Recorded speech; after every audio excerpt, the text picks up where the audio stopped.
Questão 8 da Suma Demoníaca. O tempo existe para os demônios?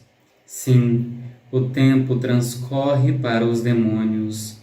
Não é um tempo como o nosso, que é um tempo material. Porém, trata-se de um tempo próprio dos espíritos, chamado eternidade, evo, aevum em latim. A eternidade é a sucessão de atos de entendimento e vontade em um ser espiritual. Os atos da razão e da vontade se sucedem provocando um antes e um depois.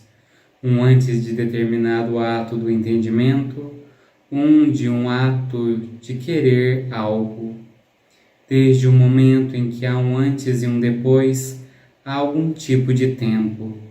Portanto, quando se diz que os espíritos no céu e no inferno estão na eternidade, deve-se compreender essa afirmação como uma interminável sucessão temporal, uma sucessão de tempos sem fim. Entretanto, com um princípio, que é quando foram criados, somente Deus está em um eterno presente. Só nele não há sucessão de tempo de nenhuma forma. Nele não transcorreu nunca nenhum segundo, nenhum só antes nem depois. A eternidade de Deus é qualitativamente distinta da eternidade do tempo material, como um princípio, porém sem fim, e da eternidade do eterno Evo, também como um princípio e sem fim.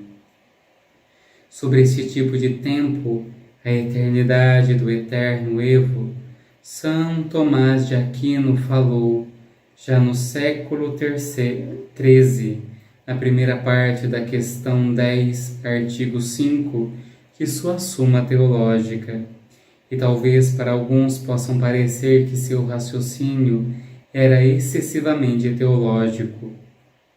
Porém, depois de haver escutado relatos de pessoas que passaram por experiências próximas à morte, que viveram a experiência da separação do corpo, de entrar em um túnel, etc., comprovei que quando se pergunta a eles se havia tempo nessa experiência, se notaram o tempo transcorrer, as explicações que davam concordam perfeitamente com o que Santo Tomás de Aquino explica sobre a eternidade, o Evo, ao falar dos espíritos sem matéria.